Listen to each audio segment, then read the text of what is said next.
HSC ফলাফলে 10 বছরের মধ্যে সর্বনিম্ন পাশের হার কুমিল্লা বোর্ডের সবচেয়ে কম।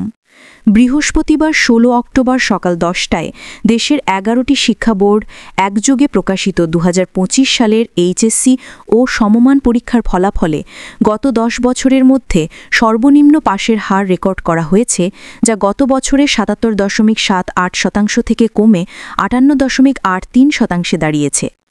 মোট 12,35,661 জন পরীক্ষার্থীর মধ্যে পাশ করেছে 7,26,960 জন এবং জিপিএ 5 পেয়েছে 69,907 জন। বোর্ডগুলোর মধ্যে পাশের হার মাদ্রাসা বোর্ডে 75.61%, বরিশাল 62.57%, ঢাকা 64.62%, রাজশাহী 59.40%, দিনাজপুর 57.49%, চট্টগ্রাম 52.57%, সিলেট 51.86%, ময়মনসিংহ 51.54%, যশোর 50.20%, কারিগরি 62.67% এবং সর্বনিম্ন কুমিল্লা বোর্ডে 48.86%।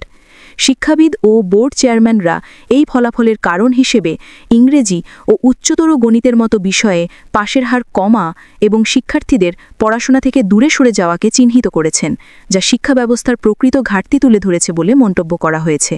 Info today online desk.